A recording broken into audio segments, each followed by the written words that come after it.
que personas que no conocíamos y ahora conocemos sean para nosotros importantes también en nuestras vidas.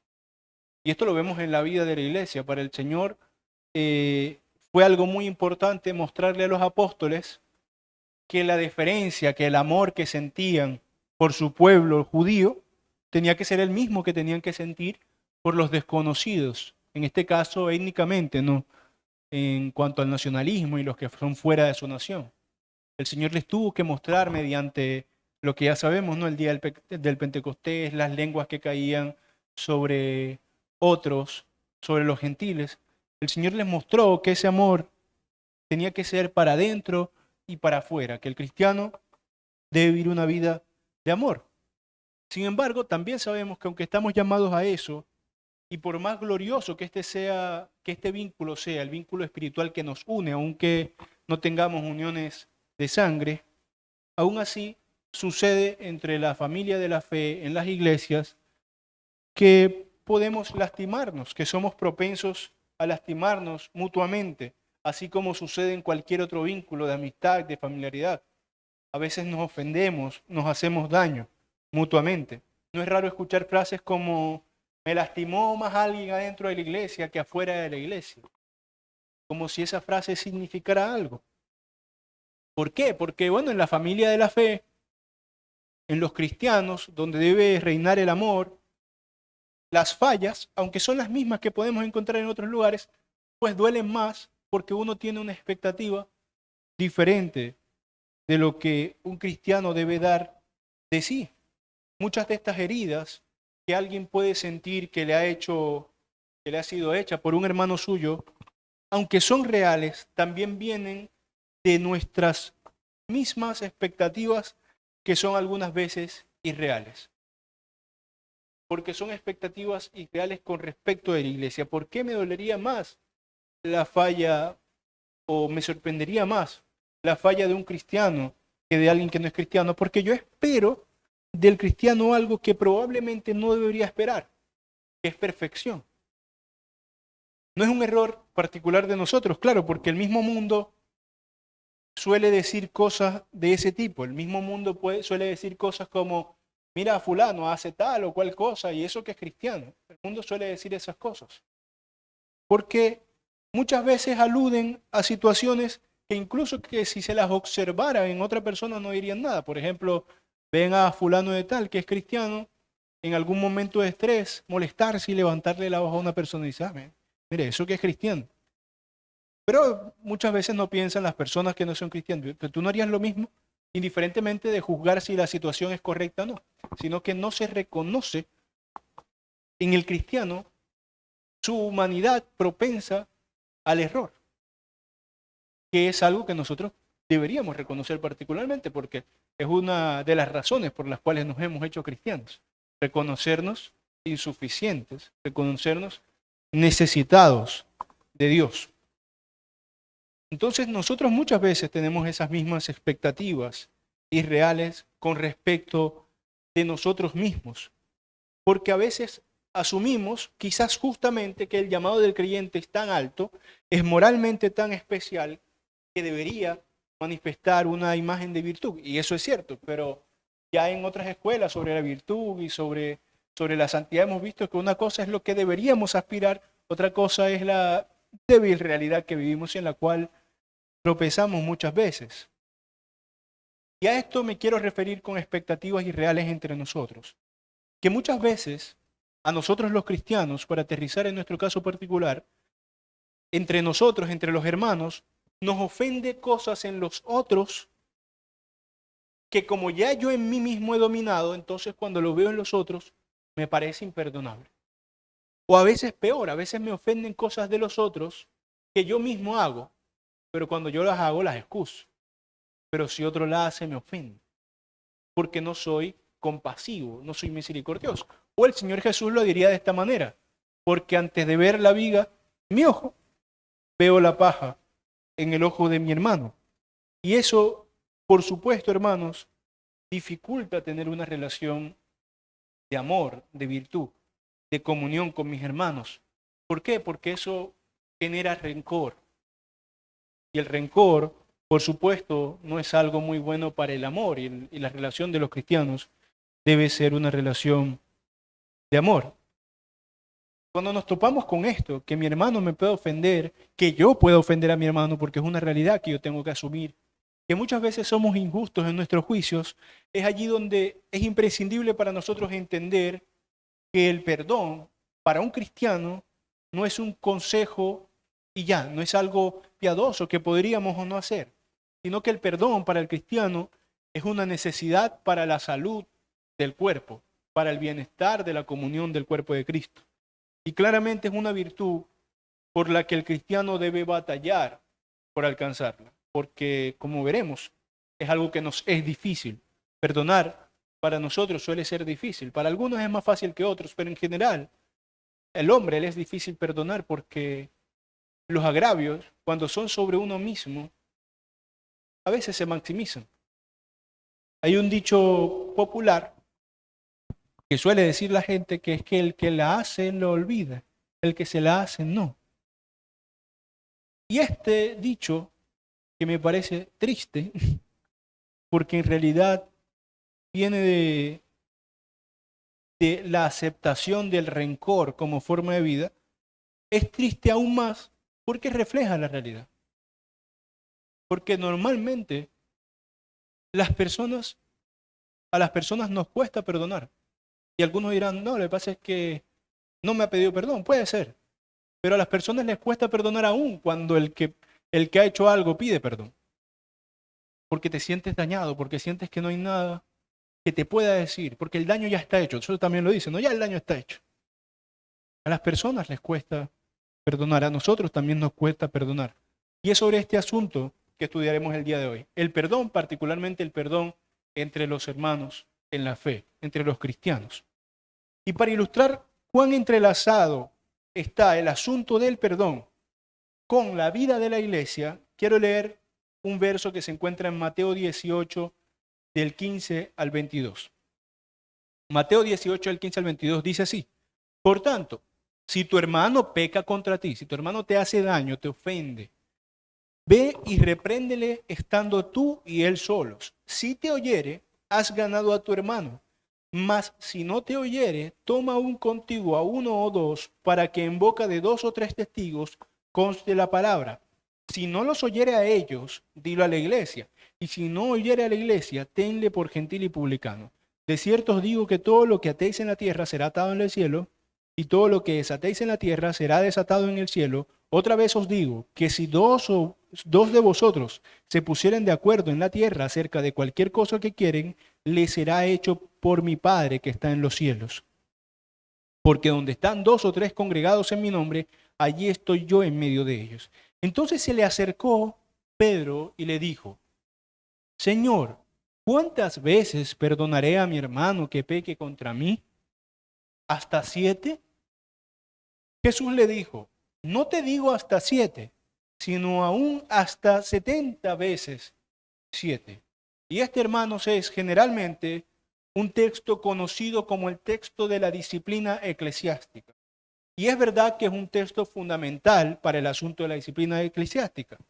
Pero este pasaje en realidad tiene como componente central, principal, un llamado a la reconciliación personal, a la reconciliación del cuerpo, a la reconciliación de los hermanos unos con los otros. Dice el Señor: si tu hermano peca contra ti, ve, etcétera, todo lo que dice. Y dice: si te oyere, has ganado a un hermano. Es claro que el tono principal del Señor acá es la reconciliación, es la restauración de las relaciones rotas por causa de las heridas. Dice pecar contra ti, es decir, de las ofensas, del daño, de las cosas que deben ser perdonadas. Nosotros no somos un tribunal.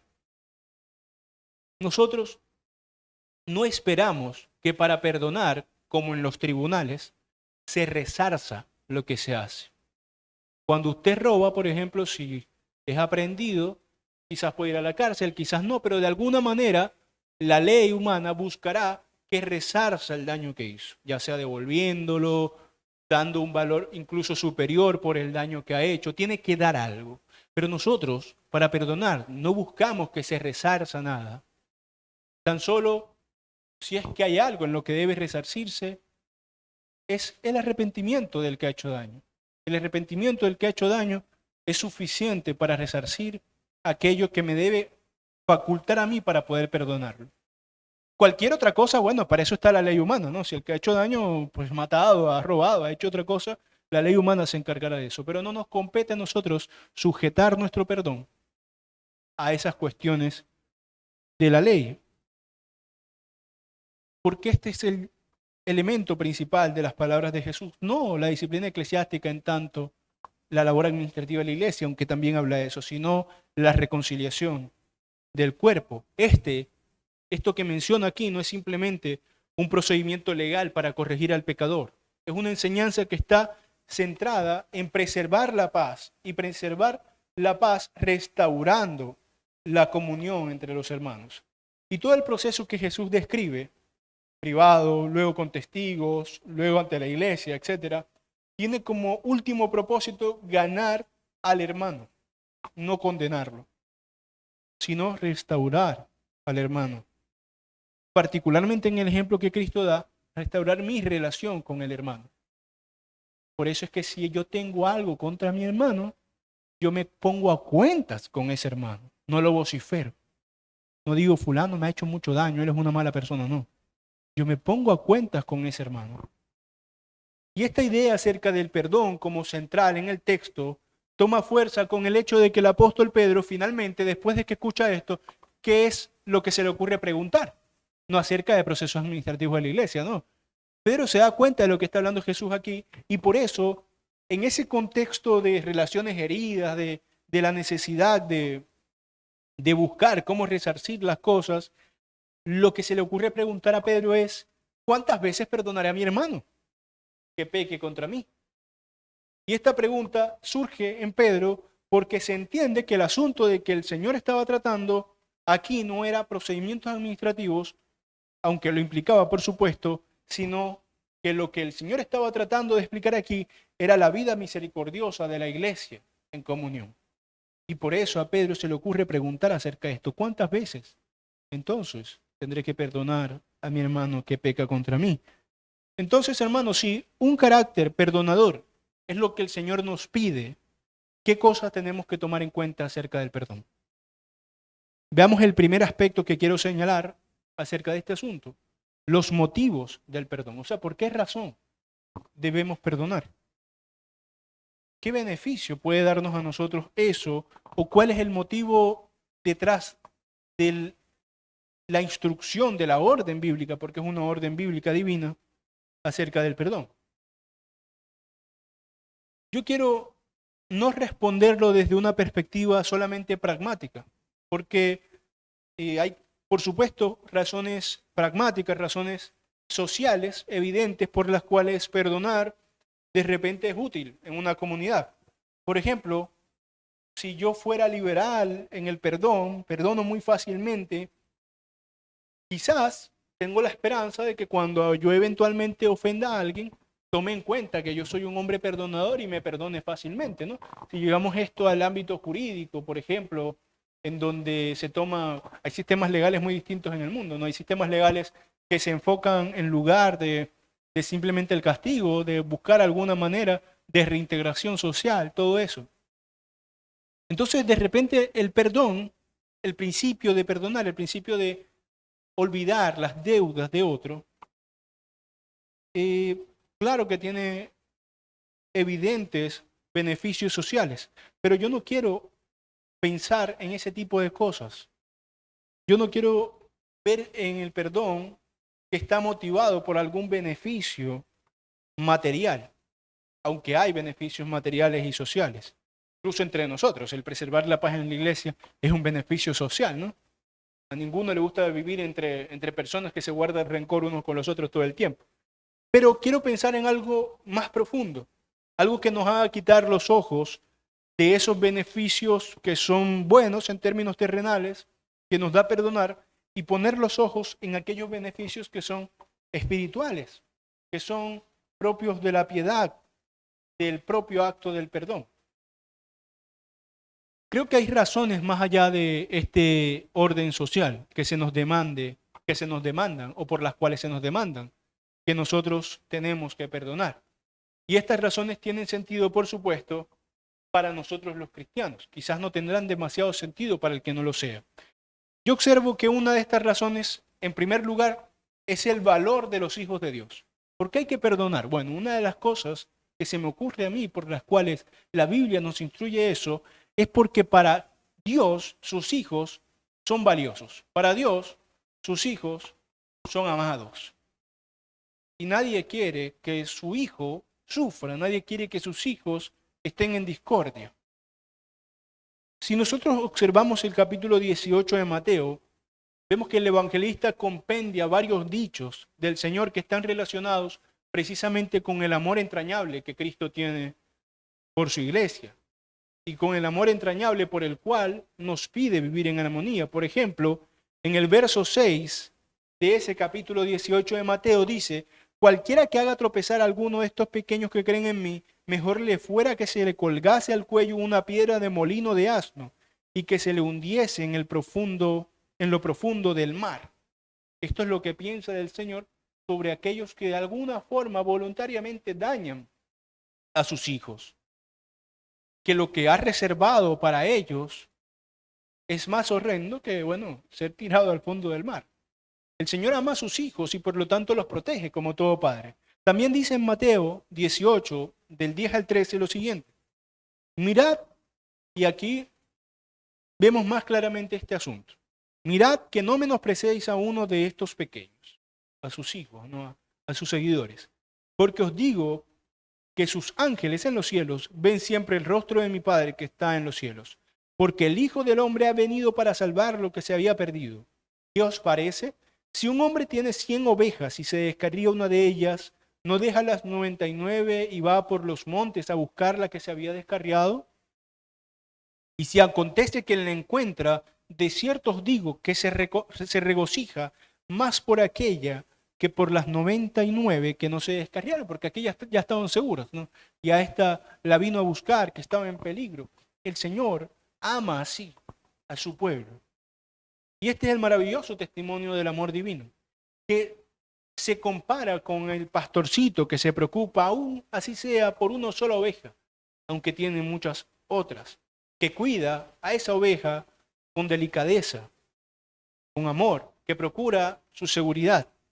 Y entonces, estas referencias sobre el interés de Dios en la preservación de su pueblo, en el bien de sus hijos, es un motivo importante para que nosotros obremos bien entre nosotros mismos.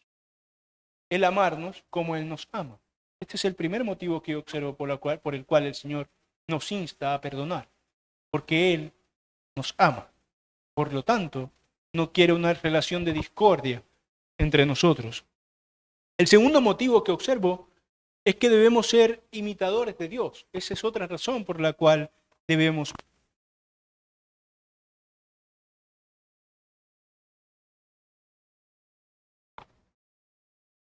Veamos un momento que dice Mateo 6, del 9 al 15, el verso relacionado a la oración. Mateo 6, del 9 al 15 dice lo siguiente: vosotros pues oraréis así: Padre nuestro que estás en los cielos, santificado sea tu nombre, venga tu reino, hágase tu voluntad como en el cielo, así también en la tierra. El pan nuestro de cada día, dánoslo hoy, y perdónanos nuestras deudas, como también nosotros perdonamos a nuestros deudores. Y no nos metas en tentación, mas líbranos del mal, porque tuyo es el reino, y el poder, y la gloria, por todos los siglos. Amén. Porque si perdonáis, añade Jesús después de la oración, la explica, para que entendamos que simplemente no está hablando de deudas monetarias, ¿no? Dice: porque si perdonáis a los hombres sus ofensas, os perdonará también a vosotros vuestro Padre Celestial.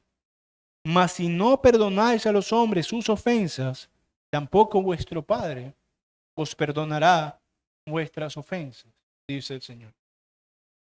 Se demanda en el creyente perdonar así como Dios perdona.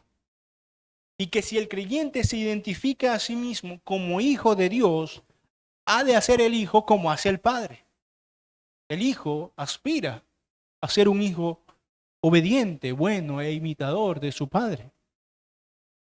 Y es tan serio el asunto que se trata a un nivel de compromiso muy grande, dice, porque si los perdonan, ustedes serán perdonados. Si no los perdonan, ustedes no serán perdonados. Fíjense que es una fórmula similar de compromiso a la que maneja el apóstol Juan cuando habla acerca del amor, sobre el cual Juan dice que todo el que ama es nacido de Dios. Y el que no ama no es de Dios. ¿Por qué? Porque Dios es amor. Similarmente, todo aquel que perdona manifiesta ser de Dios. Y el que no perdona manifiesta no serlo. Porque Dios es un Dios misericordioso, que perdona. No teniendo por qué hacerlo, por supuesto, pero lo hace. Y así como Él lo hace y nos ha llamado a nosotros como hijos, entonces nos exige a nosotros hacerlo. Es una afirmación tremenda la que hace el Señor aquí. Ahora, no es que debamos interpretar en esto que si fallamos en estas cosas, entonces que no somos cristianos, entonces que no estamos en el Señor, sino que cuando la Biblia se refiere a estas cosas con tan alto llamado, ciertamente a lo que se refiere es que el deseo del creyente, el deseo que el creyente debe tener continuamente en su corazón, es de procurar estas cosas, en tanto ha sido exigido por Dios, en tanto ha sido renovada tu alma por Dios. Debe procurarlas, aunque por supuesto fallará en amar perfectamente, fallará en perdonar perfectamente y con prontitud. Pero el creyente anhela imitar a su Padre y por lo tanto anhela ser perdonador. La oración que hace el Señor es sencilla, pero poderosa. Perdónanos, perdónanos, así como nosotros perdonamos. Lo asume el Señor. Nos enseña que debemos asumirlo, que nosotros debemos ser perdonadores. Es como una petición que podría decir, Señor, te ruego que seas misericordioso conmigo, porque yo soy tu hijo, y así como tu hijo, yo trato de ser misericordioso con los otros, para mostrarme como hijo tuyo. Ahora, este aspecto está estrechamente ligado con el siguiente. Este aspecto es que uno de los motivos para perdonar es que debemos ser imitadores de Dios. Ahora, el siguiente que quiero mencionar y el último de los motivos por los cuales creo que debemos perdonar, aunque seguramente no los únicos, pero los que quise mencionar hoy, es la experiencia del cristiano con la gracia. Por supuesto que no debería faltar la relación de la gracia que hemos recibido y el perdón que debemos dar. Para esto quiero observar el capítulo 10 de Mateo, en el que se narra, en primer lugar, la elección de los 12 apóstoles, y luego se menciona que se les dio poder para echar fuera demonios, para sanar, etc. Y se les da una misión. En Mateo 10, del 5 al 8, dice así. Mateo 10, del 5 al 8. A estos 12 envió Jesús y les dio instrucciones, diciendo, por camino de gentiles no vayáis, y en ciudad de samaritanos no entréis, sino id antes a las ovejas perdidas de la casa de Israel. Y yendo, predicad diciendo, el reino de los cielos se ha acercado. Dice el Señor en el 8. Sanad enfermos, limpiad leprosos, resucitad muertos, echad fuera demonios. De gracia recibisteis, dad de gracia. Son las palabras finales de esta porción las que me parecen relevantes para el asunto del perdón. Cuando el Señor les encomienda ir a hacer estas cosas, también les instruye no hacer ninguna de estas cosas pidiendo nada a cambio. Sabemos que ellos iban como a hospedarse en cualquier lugar donde llegaban, pero ellos no iban por el servicio de sanar, de resucitar o lo que fuere que fueran a hacer. Ellos no iban a pedir nada a cambio, sino que el Señor le dice, dad por gracia lo que a ustedes se les ha dado por gracia. En este caso, el don del Espíritu, del poder vivificante de Dios. Y esto, hermanos, en términos de nuestra reflexión acerca del perdón, es importante, porque si meditamos en el misterio del perdón divino, rápidamente nos daremos cuenta de que, como dije hace unos momentos, el perdón que hemos recibido, no lo hemos recibido porque hayamos dado algo a cambio. lo hemos recibido sin dar nada a cambio. El Señor no solo es que no está obligado a perdonar, sino que además nosotros tampoco hicimos ningún acto digno de perdón. Nosotros somos perdonados, sabemos, en Cristo, pero no porque hayamos resarcido el daño que hemos hecho. Nosotros no estamos a cuentas con Dios porque nos hayamos puesto a cuentas por nosotros mismos, sino porque el Señor tomó sobre sí nuestras deudas, las pagó. Entonces, no hicimos nada para recibir el perdón de Dios. Esto es precisamente el concepto mismo de recibirlo por gracia. Hemos recibido el perdón de Dios por gracia. Y así como sin dar nada, tú has sido perdonado y yo he sido perdonado, entonces, perdona de la misma forma, sin recibir nada. Este es otro motivo por el cual debemos perdonar con prontitud. Debemos perdonarnos particularmente entre nosotros. Porque nosotros hemos experimentado en nuestra propia carne, en nuestra propia alma, la virtud del perdón por gracia. La virtud del perdón misericordioso, del que no exige nada a cambio. La virtud del perdón por amor al que se perdona. De esta manera, estos son al menos 3 motivos por los cuales debemos nosotros perdonar. Porque Dios ama a sus hijos, quiere que estén en armonía mutuamente. Porque Dios perdona y nosotros debemos imitarlo. Y porque nosotros mismos hemos experimentado la gracia del perdón y deberíamos querer extenderla a otras personas. Entonces, cuando nos preguntemos, ¿qué hay en mi hermano o qué ha hecho para que yo deba perdonarlo? Recordemos que nos estamos haciendo una pregunta equivocada y por lo tanto obtendremos malas respuestas, porque estamos buscando las razones en los hombres, estamos buscando las razones en nosotros mismos, cuando la razón principal por la cual debemos perdonar está en Dios, por las cosas que hemos dicho. Así como amamos a Dios, porque Él nos amó primero, como diría también el apóstol Juan, perdonamos a nuestros hermanos porque hemos sido perdonados. El Señor nos capacita para hacer cosas santas, porque Él es santo. Decía San Agustín de Hipona una famosa frase, ¿no? Señor, dame lo que me pides y pídeme lo que quieras. El Señor hace eso con nosotros. No nos exige nada que no nos haya capacitado para hacer. Si el Señor nos pide perdonar, es porque podemos perdonar. Si nos pide amar, es porque podemos amar. Pero por supuesto luchamos contra la dureza de nuestros corazones para poder hacerlo bien, para poderlo hacer consistentemente. Con esto quiero referirme también a otro aspecto. El último aspecto del asunto del perdón entre los hermanos. ¿Cómo debemos perdonar? Disculpe.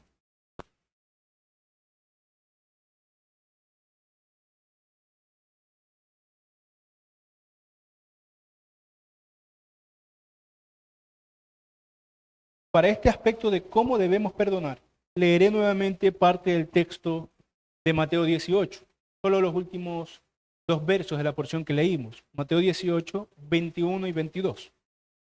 Dice así. Entonces, después de que Jesús habla sobre la disciplina y sobre la comunión de los cristianos y sobre cómo se ganan unos a los otros cuando logran arreglar sus problemas, dice, entonces se le acercó Pedro y le dijo, Señor, ¿cuántas veces perdonaré a mi hermano que peque contra mí? ¿Hasta 7? Jesús le dijo, no te digo hasta 7, sino hasta 70 veces 7. Pedro aquí quizás pensaba que al decir hasta 7 estaba mostrando magnanimidad, estaba mostrando cuán noble, cuán bondadoso era él. No, este hombre estaba dispuesto a perdonar mucho, lo cual en la práctica, en términos de estudio bíblico, pues lo entendemos por el contraste de los números, pero nosotros somos así, nosotros nos cuesta perdonar repetidamente, porque tómense en cuenta algo. Muchas veces, por esta naturaleza pecaminosa y contradictoria nuestra, nosotros nos vemos en la necesidad de perdonar hasta 7 y mucho más las mismas cosas. ¿Quién, aunque se arrepienta de verdad, quién no ha cometido más de una vez el mismo pecado por el cual genuinamente se ha arrepentido? Así somos imperfectos. Nosotros anhelamos, por supuesto, la restauración de todas las cosas para no vivir en este cuerpo de muerte que dice Pablo. Este cuerpo que me hace hacer, esta realidad que me hace hacer como no conviene. Pero Pedro dice esto hasta 7, siendo bondadoso en su opinión, porque Pedro, como muchos de nosotros, buscaba algún límite razonable. Bueno, sí, nosotros los cristianos tenemos que ser más piadosos que el mundo, pero bueno, algún límite ha de haber para eso. Hay alguna medida lógica, razonable, consistente, de la cual, bueno, si te pasas ya no puedo perdonarte. Pero Jesús le respondió con una medida que, por supuesto, desarma cualquier lógica humana en ese sentido de resarcir, de cubrir el daño. La respuesta de Jesús implica que debemos perdonar tanto así como hayamos sido ofendidos. ¿Fuiste ofendido 7 veces? Bueno, perdona 7 veces. 10 veces, 70 veces 7, bueno, 70 veces 7. El perdón no tiene límites. Así, el Señor tampoco niega su perdón a ninguno que se lo pide. ¿Qué límite le ha puesto a usted el Señor para perdonar? Ninguno. Por eso es que el autor de Hebreos dice que tenemos libre acceso al trono de la gracia. ¿Por qué yo necesito ir al trono de la gracia? ¿Por qué yo no necesito ir al trono de la justicia? ¿Por qué el autor de Hebreos no dice tenemos libre acceso al trono de la justicia? Para que cada quien vaya a recibir lo que le corresponde según sus méritos. Para que vaya a reclamarle a Dios, Señor, yo he sido bueno, por lo tanto recompénsame. ¿Por qué no tenemos libre acceso al trono de la justicia? No deseamos libre acceso al trono de la justicia. Porque dice también en la Biblia, en Habacuc, Señor, mirares nuestros Señor, mirares nuestros pecados, ¿quién permanecería de pie? No queremos libre acceso al trono de la justicia, porque conforme a la justicia de Dios, desprovistos de Cristo, por nosotros mismos, seríamos aplastados. Antes tenemos libre acceso al trono de la gracia. Según el trono de la gracia, por el cual podemos ser perdonados, porque en la gracia no se nos pide nada. Porque al trono de la gracia, hipotéticamente, cuando yo entro a ese salón real y me postro hasta el trono de la gracia, me estoy postrando a Dios vestido de Cristo. Y en Cristo me ve, y en Cristo me atiende, y en Cristo me perdona, y en Cristo soy visto como santo, como digno, dignidad que yo mismo no tengo. Esa dignidad, hermanos, la tienen nuestros hermanos.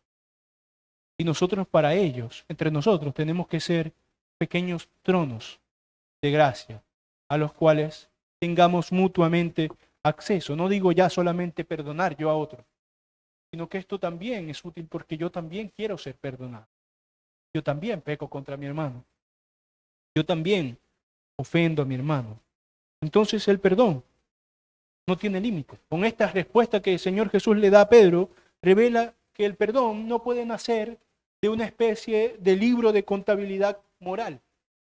De, bueno, cosas buenas versus cosas malas, a ver si quedan canceladas.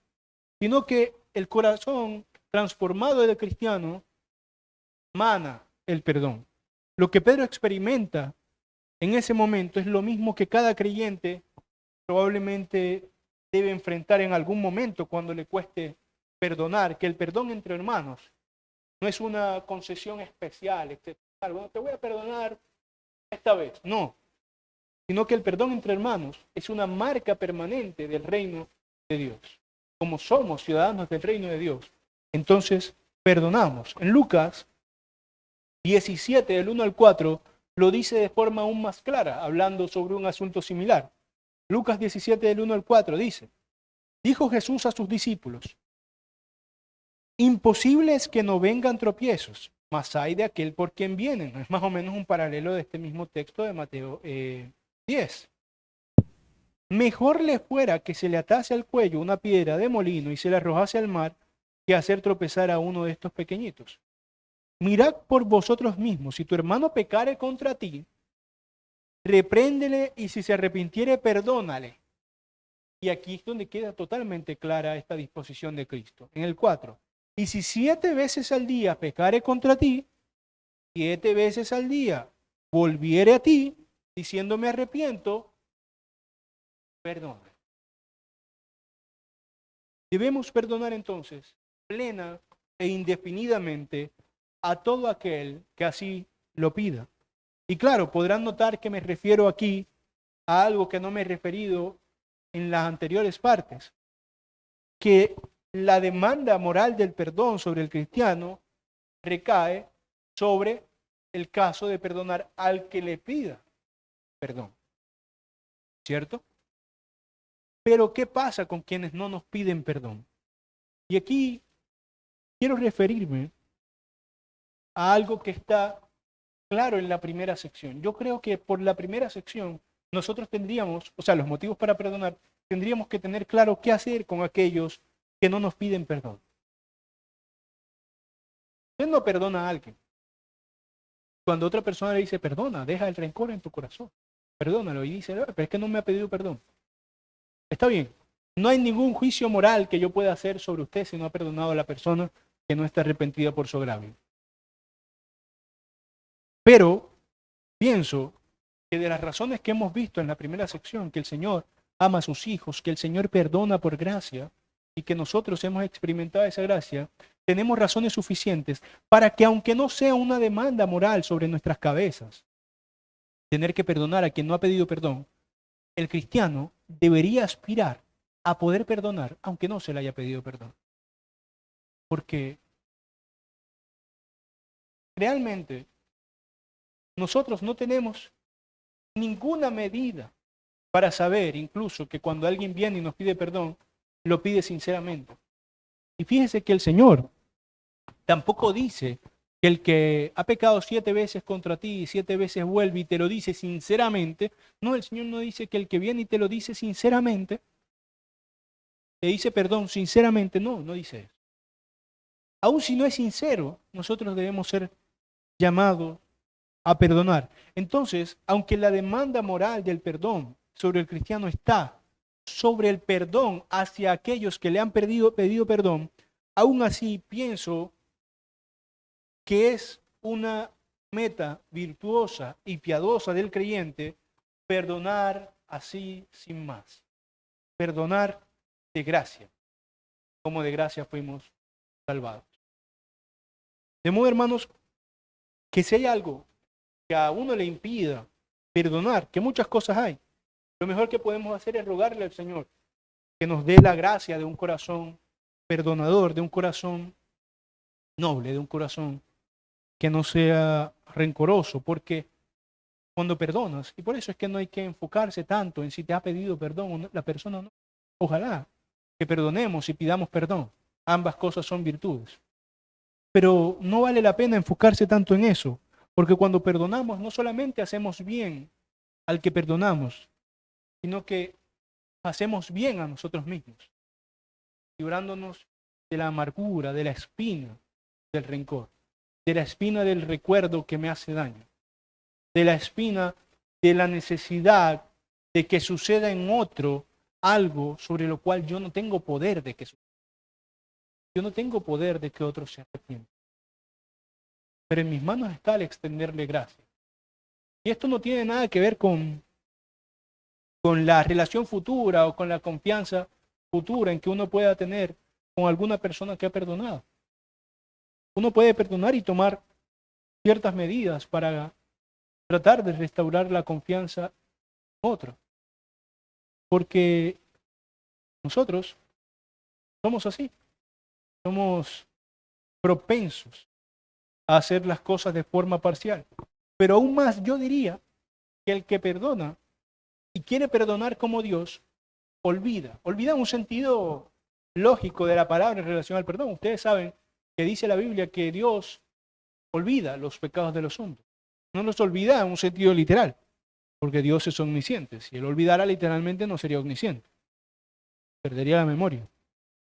Pero ¿qué nos quiere decir esto? Que nosotros no deberíamos, cuando perdonamos genuinamente, no deberíamos juzgar la relación futura que yo tenga con esa persona en función de las cosas que me ha hecho.